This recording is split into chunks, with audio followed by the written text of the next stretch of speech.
Through these interactive webinars each day, the idea is to offer help with in-depth understanding of certain topics, where you could ask the subject matter experts any questions you might have or any doubts that you would like to clarify. Today we have Shweta Devgan with us. She is from NLS Bangalore with 8 years experience in training students for CLAT, UPSC and now judiciary. Manager and faculty at LawSeco, she is in the test prep vertical. She would like to do this workshop today on Latin words for law entrance. We are sure you'll find this very helpful and very interesting. Over to you, Shweta. Please take it forward from here. Thank you. Hi. Thanks, Shweta, or Aurora, as I address you, because otherwise there'll be confusion between two names. Thank you for this warm introduction. And let's get started with Latin words for today's class. Now, as Shweta has already told you, or Aurora has already told you, that I'm an alumnus of National Law School of India University, Bangalore. And while teaching, I often like to bring in a lot of anecdotes and stories so that we are able to connect to it and we are able to understand. That's the essential key so far as learning Latin words are also concerned. If you connect them to your day-to-day life, if you connect them to technical terms that are otherwise coming in the newspapers or the content that you're reading, it'll be a very smooth journey so far as your preparation of CLAT or any other law entrance is concerned. So let me start with a very recent anecdote here. Yesterday on Netflix, I happened to watch this movie called Gulabo Sitabo. Apparently, there was a premiere of that movie yesterday, and I realized that there's an individual there. There's a female protagonist, not a protagonist, but a female character who uses a lot of technical terms despite her being a lawyer. So she would talk about her right to life, right to shelter, so on and so forth, about a lot of those things. And that's where it made me realize that when we are thinking about Latin terms or we are thinking about having them in our vocabulary, then one thing that we should consider about it is that it is not something that a lawyer should just know. It is something that should be a part of your general vocabulary when you're preparing, one, for a law entrance, but otherwise also when you're reading your newspapers, when you're preparing for any other exam for that matter, let it be UPSC or even judiciary or any other exam, right? And from there, let me start with my journey of Latin words for today. That is, one, if you feel that you have a phobia towards these particular words, well, because they are neither of nature in English or in Hindi, we call them Latin terms, but some of them are also of French origin. That's one. And second would be that again, we consider these words to be technical in nature. For instance, something like a force majeure, I'll be typing out the spellings of these words eventually, or an abeyance or an estoppel. Now, these are terms when you come across them, even in reading comprehensions or basic English, you feel a little taken aback because you feel that these are heavy words. So that is what my intention in today's class is going to be, that we make your if there's a phobia, we clear it out. And if you already are acquainted with such words, we ensure that you have a good revision through this particular class. Now, so I'm sure a lot of people who are attending today's class have a dream to get into NLS. I'm sure the majority of the people hold that dream. And of course, you say that if you aim for the moon, you definitely land up in the stars. So some of us don't have that preference of getting into NLS, but definitely there are some law institutions that we are aiming to clear. So let me tell you about my story of the day I entered NLS. On the doors, like on the entry gate itself, there's a board in NLS which says, no matter how high you are, the law is above you. आप कितने भी ऊंचे क्यों ना हो, law आपसे बड़ी है. Now, there are three Latin words that we come out of in this particular sentence itself. One is that when you're talking about the law, no matter how high you are, the law is above you.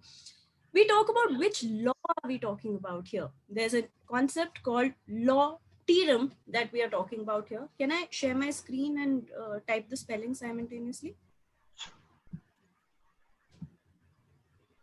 Yeah. So law theorem is the law of the land. So when you're talking about no matter how high you are, the law is above you. Which law are we talking about here? Are we talking about some worldly law? Are we talking about some godly law? Are we talking about some spiritual text? We are talking about the law of the land, which in Latin is known as law terra. Now, second is that this entire concept of no matter how high you are, the law is above you comes from two base concepts of lex rex and rex lex. Would anyone want to tell me, Aurora, can we make this an interactive session, or do you want it to be a monologue? Can we unmute people here? Oh, we can. Why not? Give me just 1 second.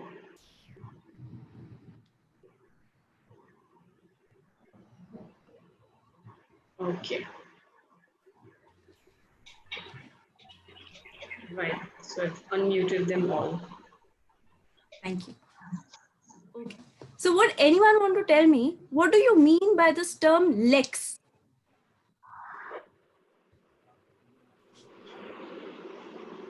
Anyone would want to raise their hand and tell us what do you mean by the term lex and what do you mean by the term rex? Let me give you a hint here. Let me answer 50% for you. Also, let's make it a game. Since we have a limited audience, why not give points to people who are answering? It adds in a lot of incentives. So let's turn it into a workshop, really. Let's turn it into a class. Whosoever answers would get 10 points. And let's see who's the winner of the game at the end of this class today. I'd like to make it as interactive as possible. So would anyone want to tell me what do you mean by this term lex? I've told you rex. Rex means king. What does the term lex mean? Why was there a reason for a statement like no matter how high you are, the law is above you to come at the first place? And from there, if you've taken out two words, lex rex and rex lex, and out of which I've already told you that this term rex means king, then what could lex possibly mean? Remember, guys, you're going to get points. So let's see who's the winner of this session today. Yeah, so somebody has raised the hand. I've unmuted you. You'd like, if you.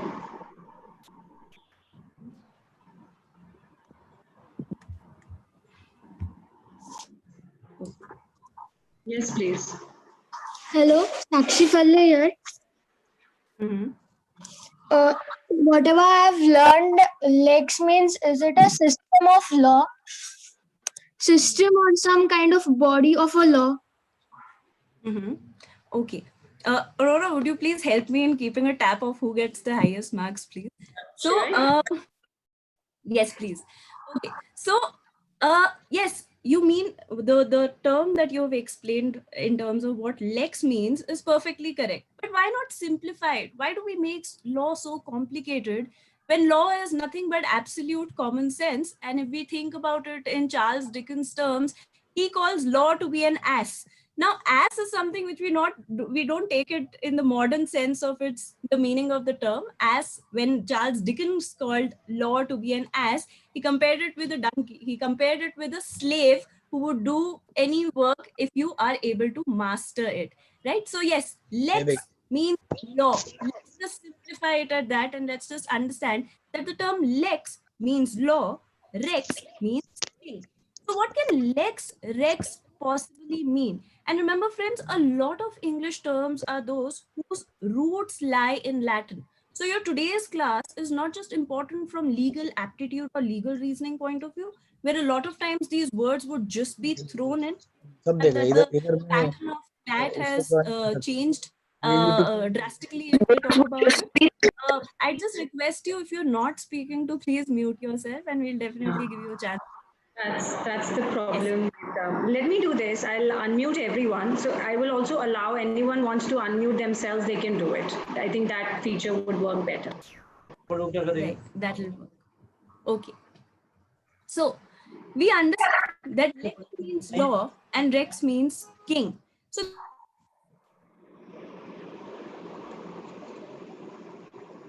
that king is the law, rex lex, that king and law. So rex would mean king and lex would mean law. So that essentially means that king is the law, which used to be the case for the longest time until nations started discovering their sovereignty and decided that they wanted to be democratic nations. But in a democratic nation, can the king be the law? No, that is not a possibility. And that is why the term that we used in context of sovereign democratic nations is lex rex, that is, law is the king. So earlier, the concept that used to be prevalent was rex lex, that king is the law. Now the concept that is prevalent is lex rex, that is law is the king. There's a chat here. Please type the answer. Yeah, this is me. Actually, Prateek has answered, then Abhi has answered. So I just thought this will be a good idea.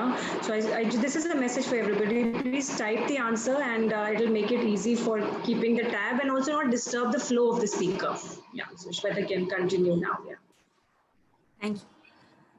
So we've understood that from your law entrance point of view, Latin terms or technical terms become important because they can be thrown in your comprehensions, they can be thrown about in your legal reasoning, and they can be asked as questions independently. For the longest time in CLAT, there used to be a legal section where terms like these would be tested on an independent basis as separate questions. But now you'd be required to understand their meaning in various sentences.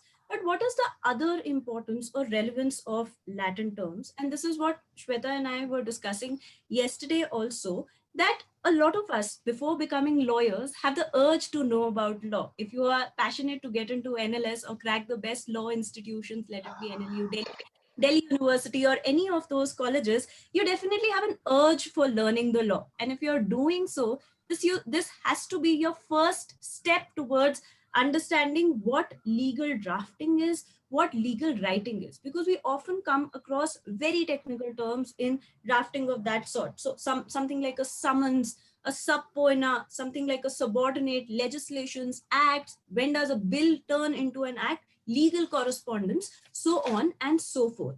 Now, when we talk about the characteristics of such technical terms, one thing we understand is that it can be divided into various categories. So one would be technical terminology, like the words that I just used, abeyance, summons, estoppel, etc. Right? Other could be usage of words from either French or Latin language, something like prima facie, force majeure. I'll be typing the spellings eventually. And second could be that a lot of times we use these words very ordinarily in a general context. So for instance, let's say you are given a para in legal reasoning to decipher what would be principle and what would be the solution to a particular case. So in that case, you can consider a definition of consideration which has been given in the law as an act of forbearance or promise by one party to a contract that constitutes the price for which the promise of the other party is brought. Now just look at it. If I just read out this definition, it comes across to be so complicated, so difficult. But if we understand some of these technical terms, if we are familiar with it, if we are comfortable with such words, then reading such passages would not come across as tough to us. Another characteristic of these terms or these technical terms is that a lot of times they are used in doubles and triples. So for instance, something like null and void, something like a guarantee and a guarantor and surety, something like dispute, controversy, claims. So a lot of times these technical terms are used together. So if you happen to come across a couple of words which are used together, you definitely know that these are legal terms and they have legal implications, even if they are used in a newspaper editorial you're reading, or while you're practicing comprehension or anything of legal reasoning, you're coming across something of that sort. Of course, a lot of times they're used in pairs as well, like I mentioned about bailor, bailee, employer, employee, lessor, lessee, so on and so forth. So now let's come to our topic for today, which is important Latin terms. You know, when you start reading or understanding the criminal law, if you want to become a master of the Indian Penal Code or just know very basics about your criminal law, there is one phrase, there is one Latin maxim rather, that you should definitely know. It is actus non facit reum nisi men citria. And this was the advice that was given to my father, given to me by my father when I started preparing for law. He had this term so much on his tips, and he literally made me feel that if I want to become a good lawyer, especially if I want to get into the criminal side of the law, This is one Latin maxim that I should absolutely never forget. And today, when I even teach the Indian Penal Code, I realized that this entire Indian Penal Code can be conscribed into this one Latin maxim, which is actus non facit reum nisi mensit rea. Now, before we move forward, let's translate it because I feel our class is largely going to be about this. Actus means act. Non means would be no. Facit, face. Reum, or let's divide the terms otherwise. Mens would mean mind, and rea would mean guilty. So would anyone want to tell me, 10 points guys, anyone would want to tell me, if I've given you like a couple of hints for what this Latin maxim would mean, what would you mean by, how would you translate this phrase into? Actus non reum Hello. nisi mensit rea. Yes. Yes, this means the act itself does not make a man guilty. There has to be some intention. So yeah, Right. that means there has to be some malice or something. There has to be some point behind doing some act. Right. So Aurora, we don't know the person's name, but definitely 10 points for iPhone 2 here. Okay. So yes, so it essentially means an act which is not accompanied by a guilty mind is not a guilty act. An act which is not accompanied by a guilty mind is not a guilty act. Actus act, non, no, face it, face, that would be an act which does not on the face of it appear to be accompanied by a guilty mind, is not a guilty act. Actus non facit reum nisi mensit rea. From here only we derive two smaller Latin terms, which is actus reus and mens rea. So we get to know that actus reus is a guilty act, mens rea is a guilty mind. Definitely what we get to know is that the term reus here means guilt, right? Okay. After that, let's move forward. Now we have covered what forms the crux of the Indian Penal Code. Let's understand, and I've already told you what forms the crux of the Constitution of India, which is no matter how high you are, the law is above you, which essentially means lex rex, that is, law is the king. Now let's understand, now that we are moving from laws to laws, let's take or understand what is the crux of the Indian Contract Act also. There is a term called consensus ad idem. Would anyone want to tell me, what do you mean by this term consent? Yeah, hello. Yes. Yeah, it means meeting of minds.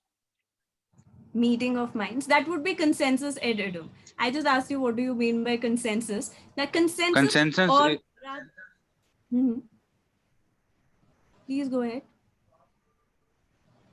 Hello. Yeah, consensus means Yes. they are like if there are two parties, there's been a consent. If someone is saying something to other and other is agreeing to that, then that is consensus. Right. Okay. So consent, this English term consent, CONSENT, which has been defined in the Indian Contract Act, has been derived from this Latin term called consensus, right? So consensus literally means consent, that the parties are agreeing. There is no discrepancy between their outlook at all. Ad idem would mean to consent upon the same thing in the same sense. So to agree upon the same thing in the same sense is called consensus ad idem, which is literally the framework for your Indian Contract Act. And as the speaker very rightly put out, it is to if we have to sort of understand it in brief, it would literally mean meeting of minds. So for instance, if Aurora and I are taking this workshop here, we are in agreement that this workshop should be scheduled at this particular time and it should go on till 1 hour and so on and so forth. So there's a meeting of minds between us. We are agreeing to the same thing in the same sense, which essentially means consensus ad idem. So ad idem here is another simpler Latin word that you could take out, which would essentially mean of the same mind. Remember, we covered meeting of minds, as the speaker very rightly put out. So it would be of the same mind that one has agreed to. Now let's get on to a slightly tougher word. This is called ed collegenda bona. Now, before we decipher what this word could essentially mean, would you tell me, what do you mean by this term bona fide? A lot of people call it bona fide. I think Aurora would be a better Hello. person to tell us the pronunciation. Yes, In what a do you good mean by this? bona fide in a good faith, Yes, so bona like fide for literally, their benefit, someone's benefit. His name Right. is Mayank Shweta. fide Just so you- literally means in good faith. Would you like to tell us, would anyone would like to tell us, if bona fide means in good faith, then what do you mean in bad faith?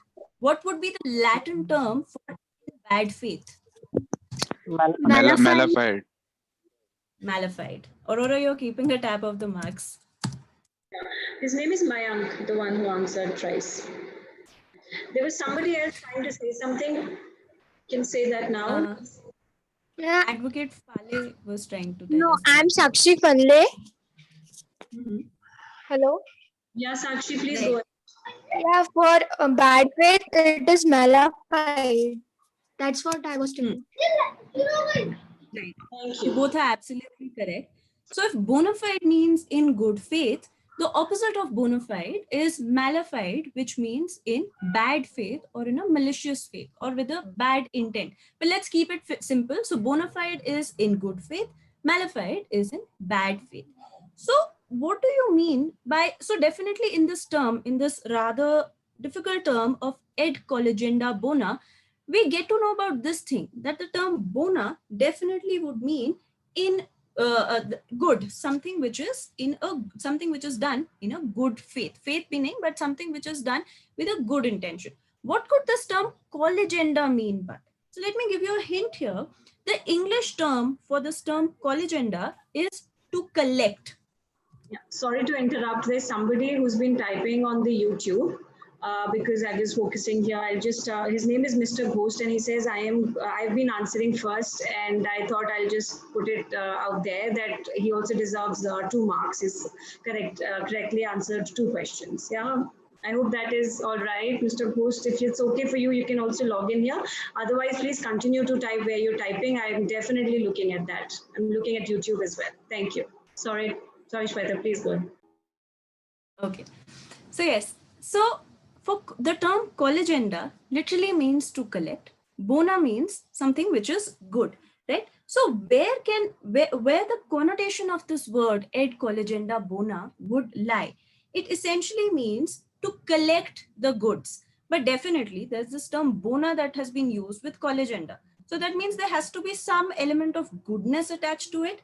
So this term specifically comes across in those instances where the administration in a temporary manner has to take care of the estate of a deceased person. So let's say that I have a house to myself. I own a particular, let's say I'm an elderly lady. Also, I'd be giving a lot of fictitious examples, so please cope with me here. Let's say I'm an elderly lady who's been living in a house for a very long time. I own that particular house and my kids are living abroad. It so happens that I die and my children don't get to know about it for a very long time. Let's say there was no one to communicate this information. So till that time, my estate is where I was living. My house is without any owner per se who has come and claimed that property. It is without any possession. So the government, the administration of that state will start taking care of that particular property in good faith that one day my claimants would come and, or my heirs would come and claim that particular property. So in this context, this term ed collegenda bona is used. It is a temporary order for the administration of an estate of a deceased person, especially when the estate is of a perishable nature. Are we clear with this? Okay. Now let's move forward with a simpler term. I think we could be doing alternatives of simpler and relatively tougher terms. The next term that we are going to consider is ad hoc. So a lot of times, if you're reading the newspapers, which are very important for your law entrances, particularly if you're aiming at CLAT or NLU Delhi, there's this term ad hoc, which is often used in terms of ad hoc judges, ad hoc officers, ad hoc employees. A lot of times, if you've ever looked for an employment and if you're still at the level of a student, it would happen that they would not take you on a permanent basis, but on an ad hoc basis. So would anyone want to tell me, what do you mean by this term ad hoc? Yeah. Temporary. Yeah, anything, It means anyone temporary. specifically taken for temporary basis for particular thing. Okay, good. So here two people, Aurora, your voice is muted. Two people also answered in the chat. So we're collating. Right. We are actually acknowledging every point you deserve. Yeah. Yeah, so you are my moderator. Your decision is going to be final here. But yes, coming back to this term ad hoc. So those people who answered it to be temporary were correct, but were not to the point. When a person is hired ad hoc or when a meeting is conducted ad hoc, it essentially means for that specific purpose that has incurred for that particular situation. So yes, it is temporary because that is by nature, its nature. Something like an ad hoc meeting is by its very nature. It's something which is not recurring. The moment it finishes its purpose, it would be dissolved or it would come to an end too. The same would apply in terms of a person's position as well. But the pinpointed meaning of this term ad hoc is for a specific purpose and not temporary. So tomorrow in your exams, let's say in one of the law entrances where still a legal section in terms of just giving meanings to words lie, if there are two options that would be of temporary and for the very purpose, then you mark the option which says for the very purpose. If you will mark temporary, you're likely to lose marks over there. From ad hoc only, we get to know about a very connected term otherwise, which is amicus curiae. Again, a term which very frequently occurs in your newspapers. A lot of times, courts intend to call upon amicus curiae so far as finding answers to specific questions are concerned. So let's say there is a matter with respect to patent rights of a particular company, and the job of the judges is to adjudicate upon very technical issues regarding the patenting of a particular product. Now, in that particular case, they would definitely know about the laws, but do they know about the technicalities of the subject matter? Do they have expertise over it? No. So in such scenarios, a lot of times amicus curiae are appointed so that court can reach a conclusion at a faster pace with the help of an expert advice. So I've given you the entire background of the term Hello. amicus curiae. But would you like to translate it and tell me what Hello. does it exactly? Yeah, it means a friend of the court. Like a court takes someone or gets help of someone.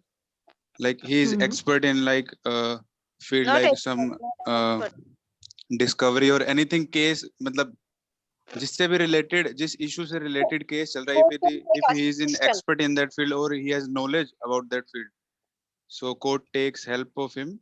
So he's like friend of the court. Right.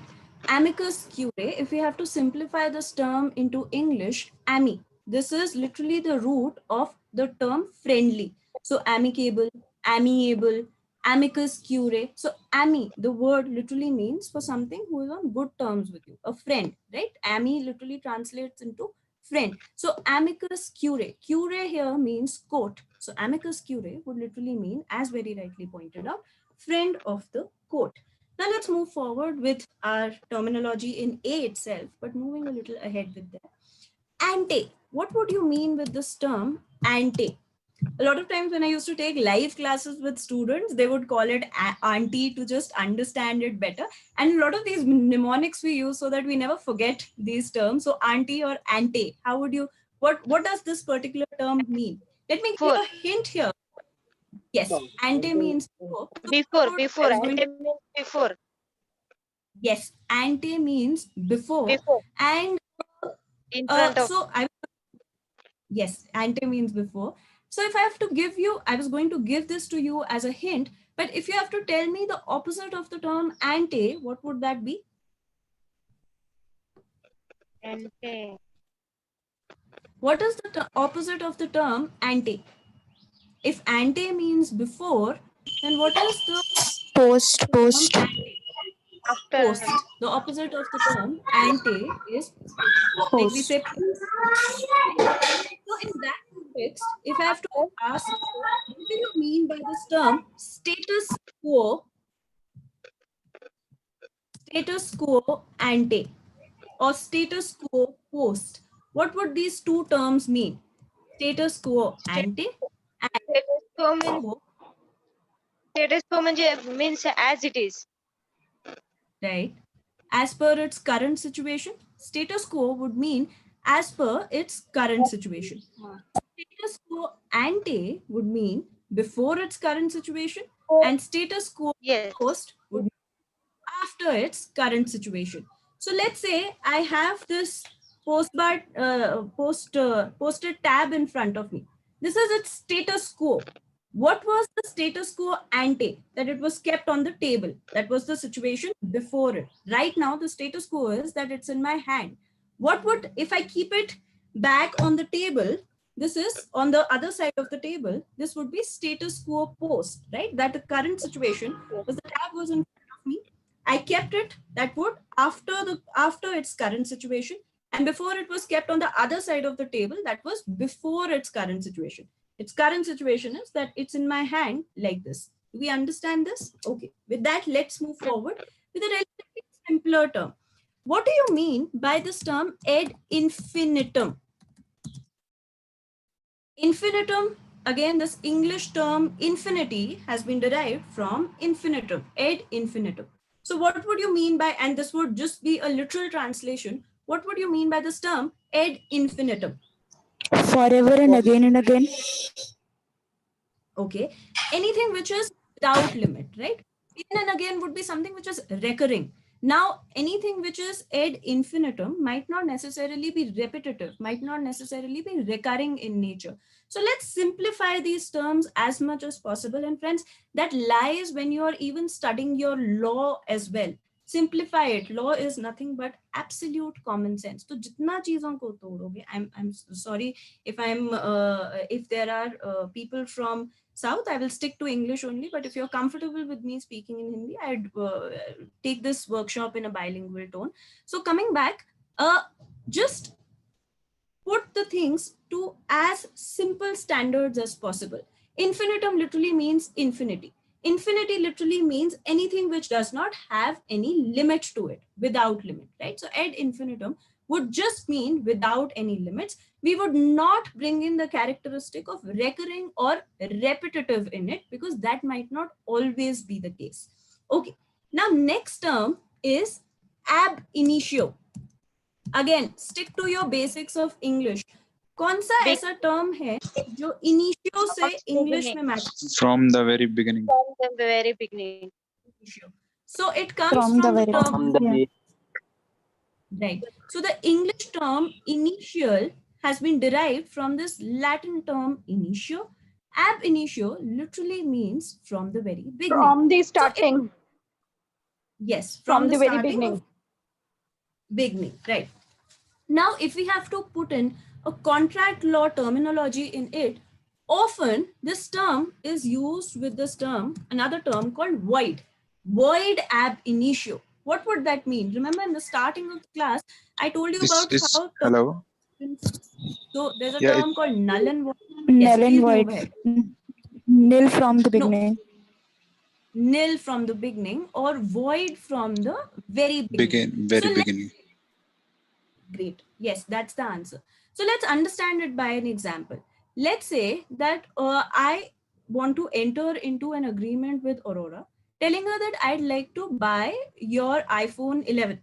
And let's say she doesn't have an iPhone 11. This product does not, so far as her possession of this product is concerned, she does not have it. So we cannot enter into an agreement of this sort even at the first place.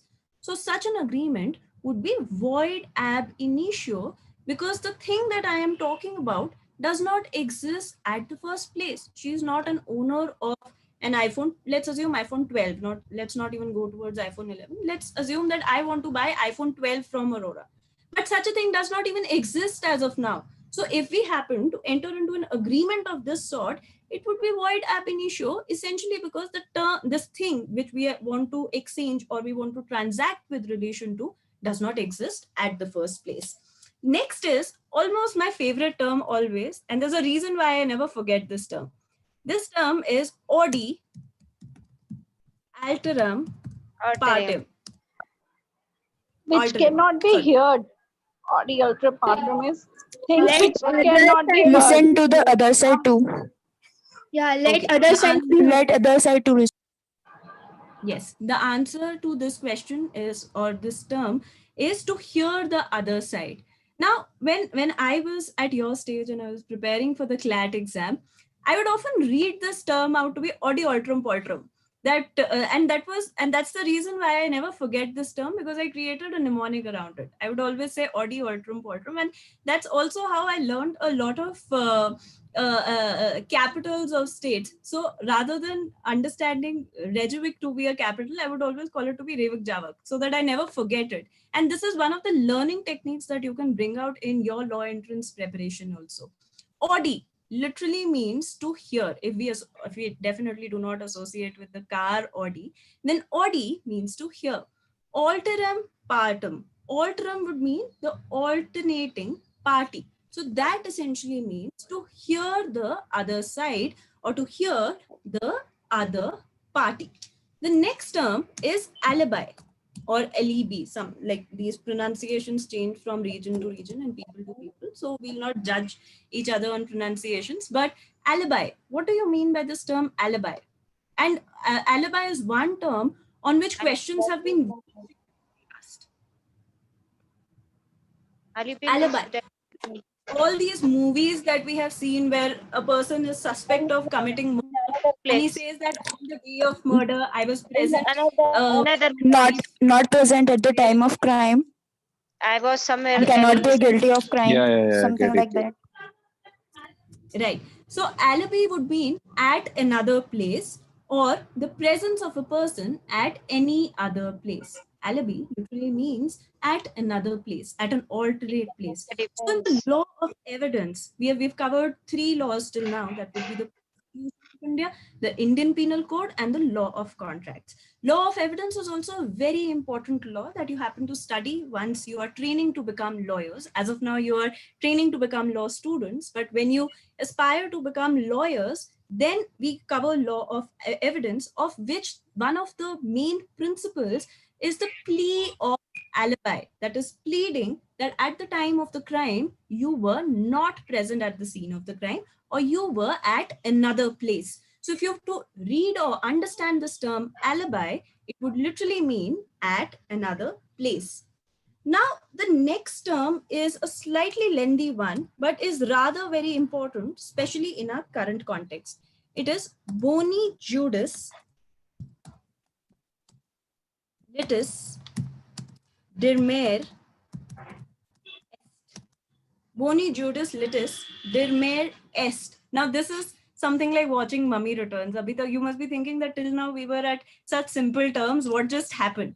Anyone wants to take a shot at this?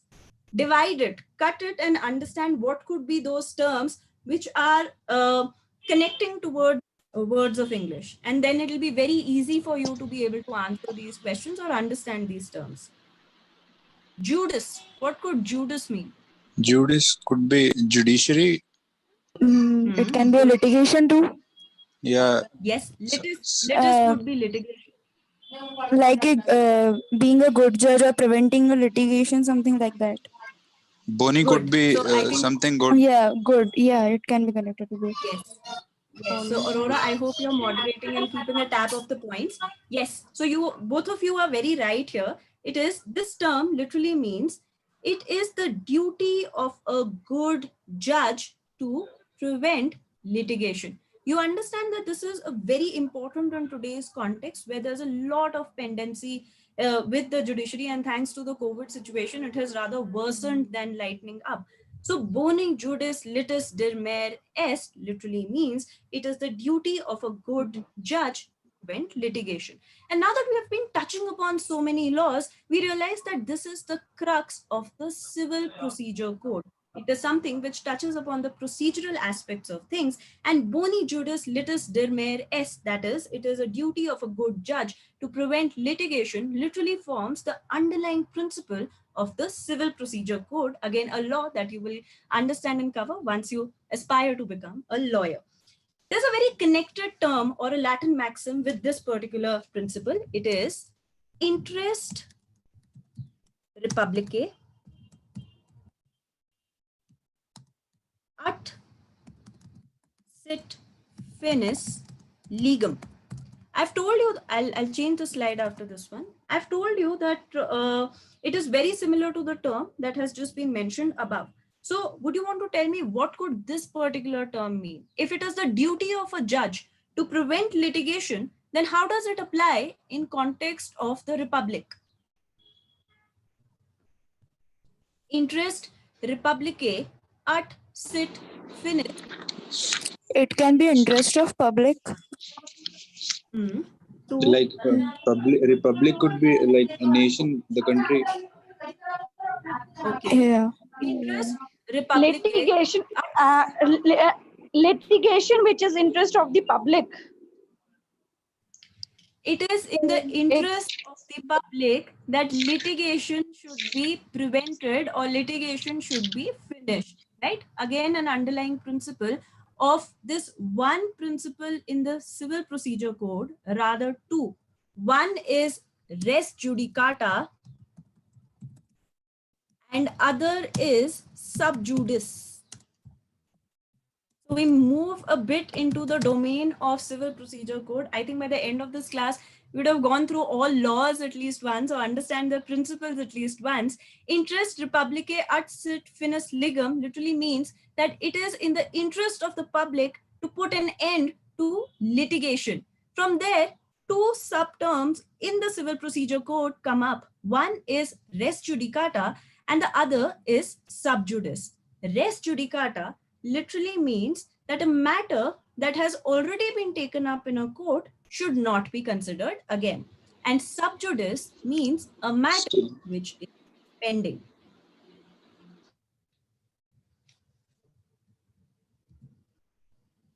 Are we clear? If you have any doubts, Yes, you can Yes. Yes, ma'am. Okay. Now, let's move ahead from the domain of Civil Procedure Code, because as lawyers, if you talk about one is that you're talking with students who are preparing for law, who are always very excited. But if you're talking about to lawyers, you find that they find the Civil Procedure Code to be very mechanical. So let's move ahead with this domain and get a bit into the Transfer of Property Act. One of the terms that we already covered when the Transfer of Property Act was ad colligenda bona, right? I told you that it is when the administration is taking care of a certain person's estate, preferably that estate which is perishable in nature. But that would essentially mean that that property on which the deceased was there is now vacant. So that means that there has to be a Latin term with respect to it. Not has to be, but there is a Latin term in respect to it. And the term is bona vacantia.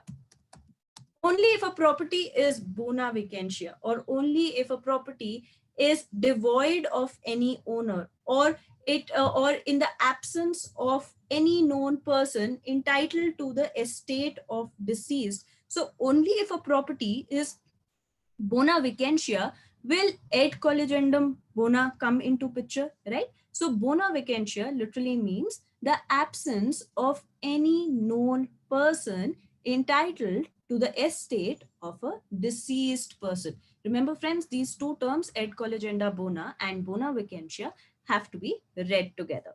Now we have gone through Indian Penal Code, Civil Procedure Code, Law of Contracts, even the Constitution of India. But one very important law that is very relevant even for law aspirants, and we have Law of torts. Missed out, is law of torts. So let me throw in a very interesting term to you, which is one of my favorites as well. This is caveat.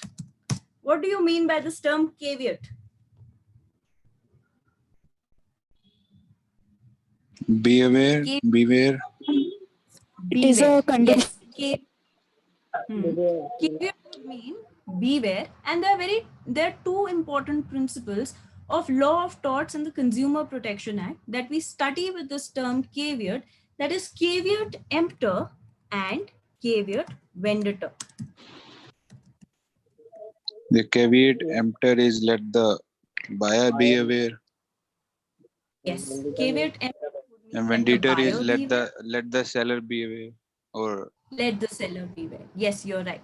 So, for the longest time, when the jurisprudence regarding the Consumer Protection Act was not in place, the principle that was widely used was caveat emptor. So, let's say we are living in the 19th century, and one of us, cars have been recently, or functional cars have been recently, and we want to purchase a car. So it would be our responsibility to make sure that the car that we are buying is in good shape. It is not the seller's responsibility to tell you anything with respect to the car. So let's say you take the car for 10 kilometers and you realize that the brakes have already failed. The principle that would have applied at that point of time would have been caveat emptor. But a lot of us must be familiar with the ginger beer case, right? That from where the jurisprudence of the law of tort started and the consumer protection also started. If you're not yeah, familiar with this, Beer case. in the yeah, last yeah, Yes. class. yeah. I've Yes, heard yes. about So it. from there, Negligence. the principle of caveat venditor came into existence. That is, it is not the buyer who should be beware.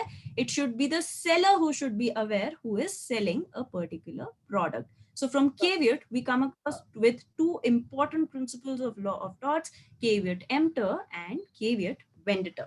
Now let's again move back to some uniform principles which apply across all laws. Next term is compos mentis. You know, I remember watching these movies. There's this movie called Veere Ki Wedding, and there, I don't know, Veere the Wedding or whatever, but there's a movie with Sony, We're the and wedding. there she says, yeah, there she says that my mother was so exhausted about this entire situation around my not getting married that she is just popping in compost or campos as she calls it. So there's a very famous medicine by the name of campos. So from there, would you want to tell me, it puts a person to sleep, it calms a person down. So would you want to tell me, what do you mean by this term compos mentis? Having full control on mind, Master of Right. one's mind. on someone else's mind. Yes, someone of a sound mind, someone Yeah. who is in a position to take legal decisions. So if compos mentis means of a sound mind, would you want to tell me what could be the opposite of compos mentis? In English, it would definitely be of an unsound mind. But what could be the Latin of it? Let's do reverse now. What could be the Latin of this term? Compos mentis. Non-compos mentis. Yes, Yeah, the it can answer is non-composed non-compos mentis. mentis or of unsound mind. Unsound Now, mind, there's yeah. yes, or of unsound mind. There's another Latin maxim that we cover in this respect, which is ira furor brevis est.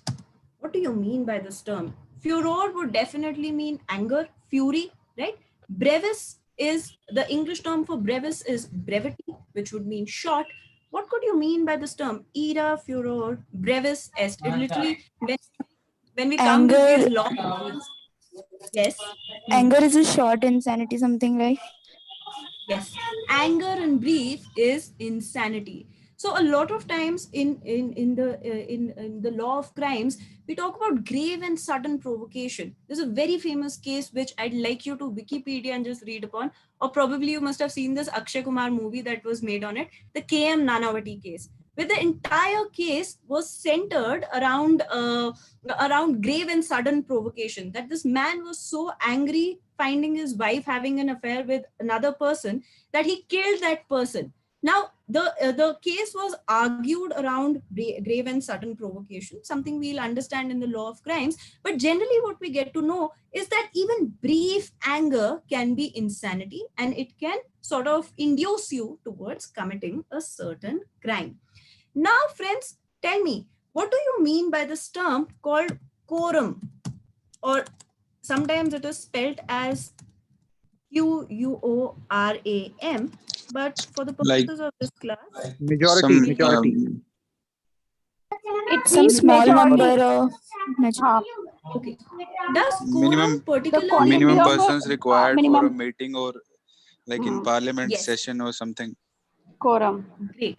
So we won't call it to be majority I per se. guess Because spelling is quorum wrong. can- I guess. No, there are Is it- two It's spellings. Q. Oh, it's Latin. QUORAM. Yes, Yes, in Latin. Latin it's QUORAM. It's called Okay, quorum. I get Or get rather, it. it is denoted even as core, right? So there are three ways you can denote this particular term: quorum, quorum, or core. Now, coming back to the meaning of this term, a couple of you answered it to be the minimum number of people or the maximum number of people. So just tell me that if in this particular class it was just Aurora and I, would we have been able to take this particular class, especially in the fashion that we are? Probably not. No, So no. There literally, has to be like some minimum people which are like reasonable for continue like for a Exactly. meeting or something. Like there has to be some person that like there is AGM or parliament like Yes, you're before right. like The without meeting them place, the the meeting meeting, cannot go ahead. yeah, the Like meeting the place topic of the cannot be person. discussed. Like there would not be proper opinions about something or like that. Yes, you're right. So the answer to this particular term is in presence of. It does not necessarily mean majority or minority. It just means in presence of. So unless there was presence of relevant audience, we could not have conducted this particular workshop, right? So literally this term quorum would mean in presence of. It can, the whether it would form the majority or the minority would depend upon meeting to meeting. So for instance, in the parliament, if they are 1/10 of the existing strength of the house to be present, it is called quorum. But let's say for the purpose of this particular webinar, we would have said that if there are 5 individuals in it, there would be quorum, right? So quorum can be determined from parties to parties. It can be based on majorities or minorities. But this term literally means in presence of. Now let's move forward. We've covered, if we move in an alphabetical order, we realize that we've covered A, B, and C. Let's move towards D now. But before that, let's just tell you a bit about the law school life. So you know what happens in law school? We are aspiring lawyers, and two, we are very committed towards it. So what we do is often we are speaking to people in a lot of legal jargon. So one thing that I understood in my first year of law school itself was that we don't like if a particular person has no role to play or is putting in his comment with respect to something he has little idea about, we would say, what locus do you have? And this term, what locus do you have, literally, and before that, all of us have studied maths till 10th standard. So we are almost done with this entire concept of finding the locus. But in legal jargon also, there's this term called locus standi. And this is also one of my favorite terms. Why? Because we would use it very frequently in law school. Someone would give an opinion about something which they have very little idea, and we would say, what locus do you have? So what do you mean by this term, locus standi? What is the position? It's the capacity of bringing accents. Maybe a legal standing or a legal position. Position. That what is position? Or yes, you're right when you use the term Right. capacity also. But we would venture into this term in the legal sense. So we would talk about the legal capacity or legal position. Yeah, legal rights or Not rights. We don't understand this term rights, but it would definitely be a legal standing.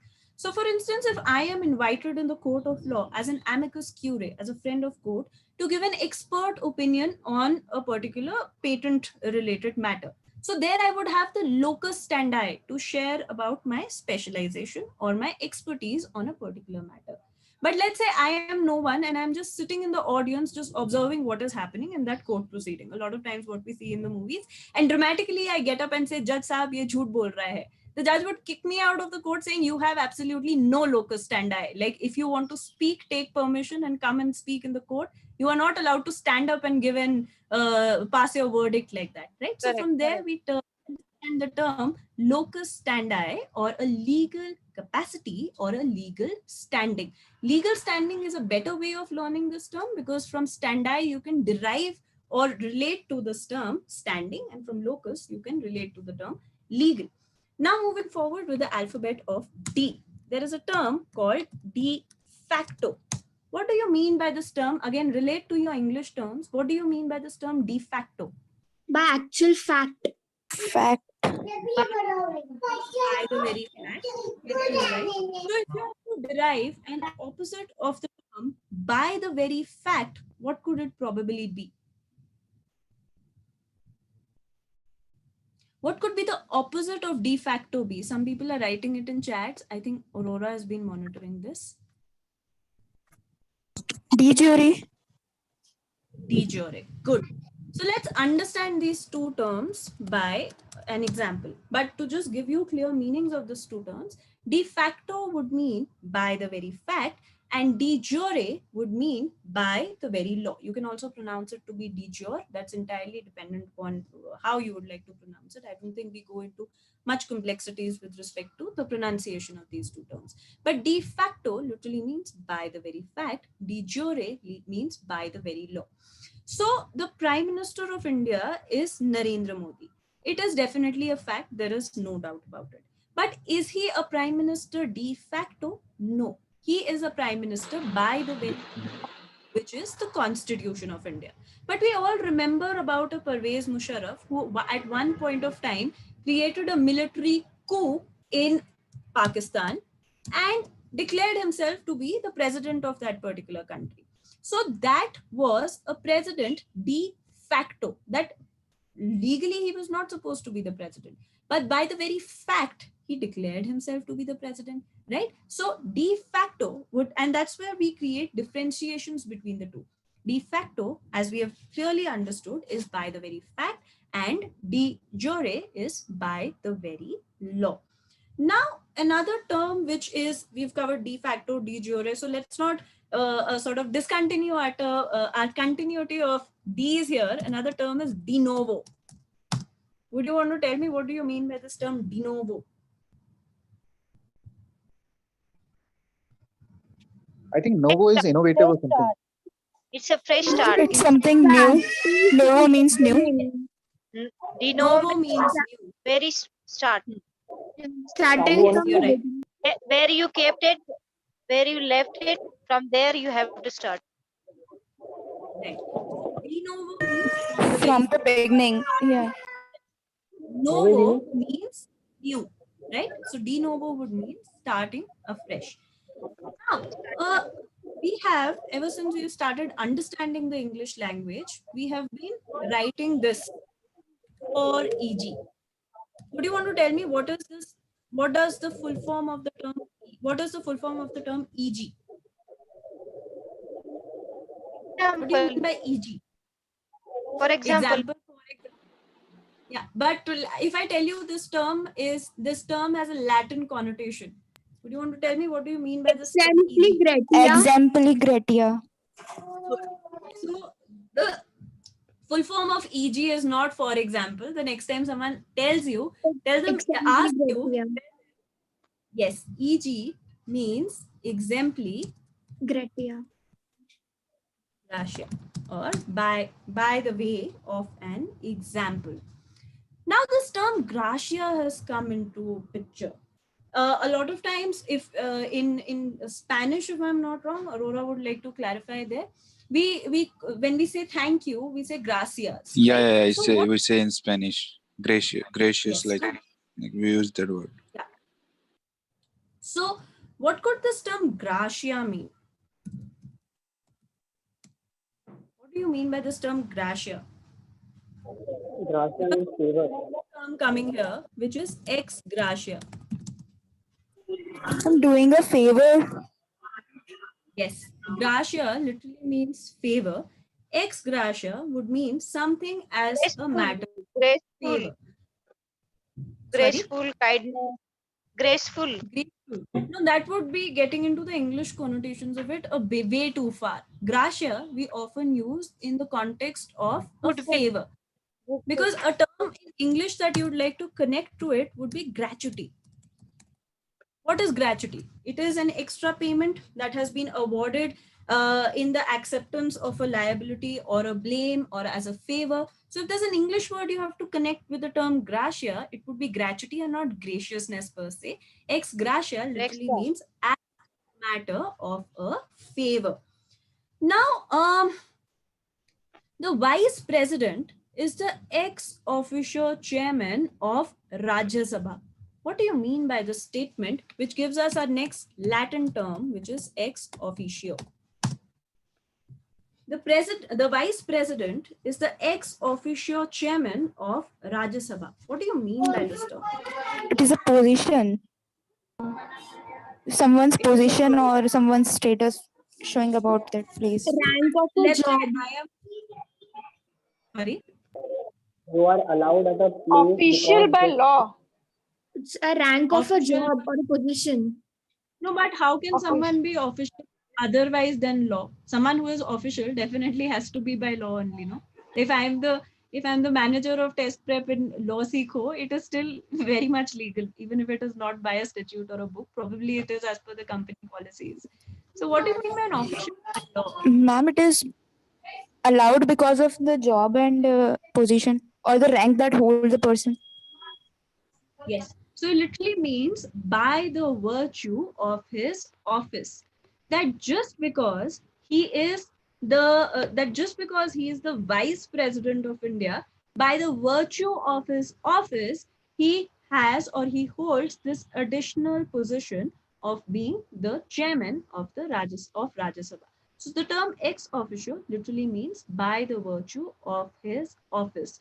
So friends, we are left with a considerable number of Latin terms here. I just take Aurora's advice of whether we should continue with the session or probably have another session continuing with this particular series of words. Aurora, would you like to guide us there? I think you would be a better judge if you have plenty of words to cover and you would like to cover them. You can have another session. I'm absolutely open for that. And if there are like very few left, then we can maybe extend it by another 10-15 minutes. Okay, no, it'll definitely go beyond 10-15 minutes. So what we do is then we have a part for this particular webinar. Sure. Okay, we have a clear winner for today's session.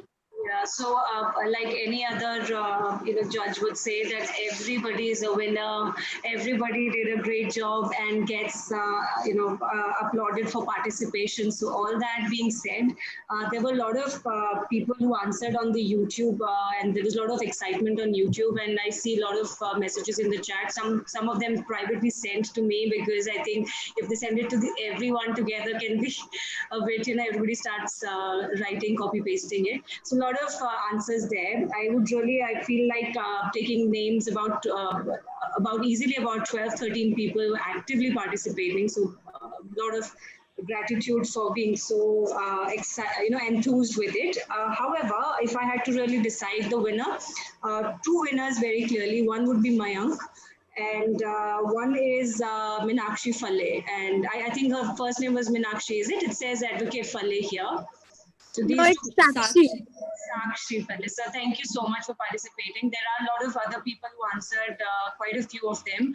Sridhar Reddy, Komal Vashisht, and Kunal Pandey. And then from YouTube, I would like to name a few. Rahul, Mayank Prabhat has been answering. Mr. Ghost, I already pointed out, answered. Ria Bora also answered. And thank you everyone for your participation and making this class what it was, a session what it was. It was absolutely interactive as we promised. Even I had a lot of, and in the middle when you asked Shweta, I wanted to say Spaniel, yes, that's how they say it. But yeah, I think that is a lot of winners we have today, clearly. Yeah, hello. Madam, when are you planning the next part 2? Maybe next weekend at the same time, but I'll work it out with Aurora on the backside of the, and we'll confirm that with you as soon as possible. Hello. Okay, madam. Thank you. I hope you had an exciting session. Please make sure that you revise It was great. terms that have been covered, and we'll definitely cover more of such Latin words and move ahead with maybe some law as well. Right? Okay. Thank you so much. Hello. Thank you. Yeah. Hello. Yes, please continue. Could you please repeat ex gratia? Okay.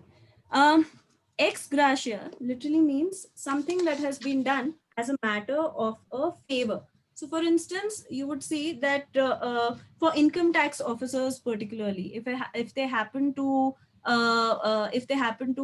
let's say catch hold of some corrupt money, they are given a share of the money that they have that they have pounded upon, or they have impounded for that matter, right? So they are given Okay. a cut of money that they have impounded, and that money would be called ex gratia. Now, this term ex gratia, one thing is by the way of a favor, but this term also has a negative connotation. So even corruption money is called ex gratia. So the negative connotation of this term would be the black money or the corruption money. But in a positive sense, in an official sense, when we are giving something to someone as a matter of a favor, possibly in the context of a monetary reward, it is known as ex gratia. Yeah, I got it. Thank you. It was very helpful. Okay. Hello, ma'am. Okay. Thank Hello. Yes. Ma'am, actually, I've joined bit late, so I've missed the point. Law theorem. So can you please let me know about it? It's all a Which new term? either way, yeah. Law theorem, the first one. Law term. Okay. It means term you can relate to territory. Territory can be understood as land. So law term is law of the land. Okay, ma'am. Okay. So guys, these are the Latin terms for you for this class, and we'll continue this Hello. session. Could I for the ask you next- something? Yes. Hello. Actually, I didn't know about this session. My one of my friend did send me the link of the meeting. I actually don't know how to get information about this. Mayank, there is a number. If you Google us online, and there is a law seeker number. So once you say that Okay, you okay, like, okay. simple Thank you. very simple. Madam, can you just repeat actus reus mens rea? Okay. So actus reus and mens rea, actus reus, act, literally means actus would literally mean act. Reus, this term is translated into English as guilty or guilt. Mens you can derive from mind. So actus reus means a guilty act. Mens rea means a guilty mind. A guilty act cannot take place without a guilty mind. So let's say let's say I really have the intention of killing someone, right? So when I go with a knife and I sort of try to stab it on that particular person, it would be an actus reus and mens rea both. That is a guilty act and a guilty mind. But let's say I am just taking my car on the road at a very normal speed, which ideally it should be dark, and I don't realize a person just suddenly jumps in front of my car. Now that person definitely gets hurt, but do I have a guilty mind here? Did I have the mens rea of causing any harm to that particular person? No. So would my act be guilty? No. So it would just be an act per se. It would not be something which would lead to a crime. So very basic principle of the law of crimes is facit reum nisi mens rea. Act which is not accompanied by a guilty mind is not a guilty act. I'd request all of you that this lesson would be uploaded on YouTube. A recording of it would come on YouTube. So if you want to revise these terms, you can definitely go through these lessons again. Okay. Thank you, ma'am.